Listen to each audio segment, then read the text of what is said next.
With a great story comes a great beginning. A defining moment that puts everything that follows into context. And in some cases, changes the course of history. The story of modern music has one of those moments.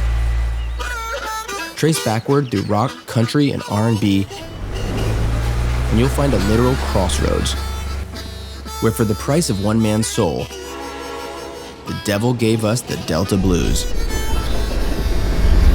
According to legend, the Devils Crossroads is located in Clarksdale, Mississippi, a blues town that helped produce artists like Willie Brown and John Lee Hooker. Today, Clarksdale is home to the Ground Zero Blues Club, a living tribute to the music of the Mississippi Delta.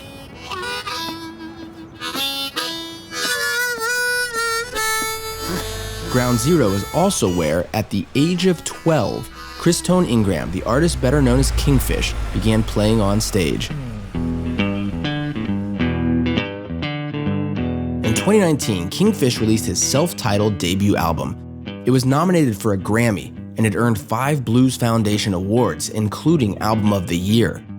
Now 22, Kingfish is dedicated to breathing new life into the songwriting techniques that produced the last 100 years of music. I'm leaving this town tomorrow.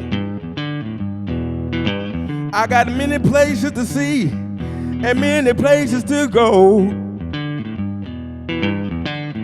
If you don't understand, let me break it down. I know that there's life outside of this town. Growing up in Clarksdale, how did the city help nurture you as a musician? I want to say age 8, my dad got me into the blues. And not only that, I lived right next to a blues band that played locally in the city. Okay. So one day they sent me outside with my guitar and they let me come in, and ever since then, they would let me come into their house parties and stuff like that. I started going to the Delta Blues Museum, learned how to play everything, and ended up here. How has Ground Zero kind of affected the town? Ground Zero is one of the clubs to give young musicians a chance to come and show what they have. Yeah.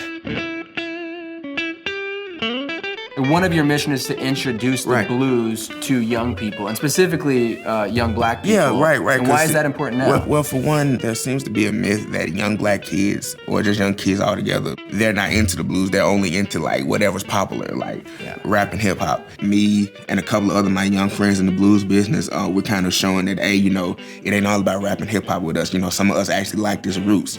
We just want to tell our young people, embrace it, because you wouldn't have all of what you have now if it wasn't for that. That's our culture, that's our history, and that's something that we need to be proud of.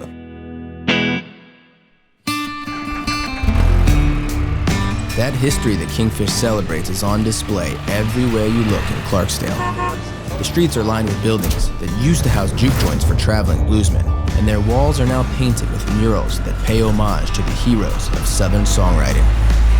The effort to protect Clarksdale's place in history begins at the Delta Blues Museum, which was established more than 40 years ago. And it's where experienced musicians pass blues techniques down to younger players.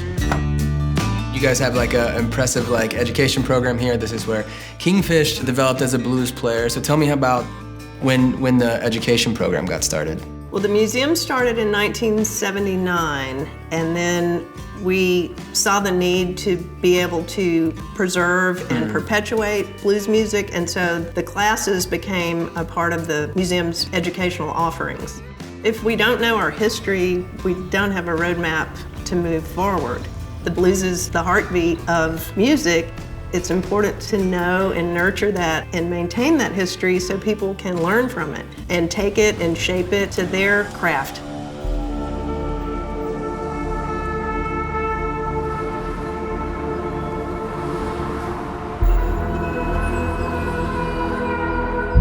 All right, so tell me the infamous story of Robert Johnson. Robert Johnson was a Delta blues musician who went away for a long period of time, I think it was a year, and then he came back and he had these very great blues guitar skills.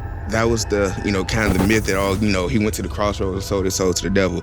Did people at the time, do you think that they believed it to be fact? I think they did. I think some people did as well, because I remember hearing the story from the guy who gave me the name Kingfish, Bill Holloman Perry. He would say that he, remember tons of stories about people going out to the crossroads and sacrificing chickens and all that, thinking that the devil was gonna come up and everything. So, at this point, who knows? So what do you think that the story means?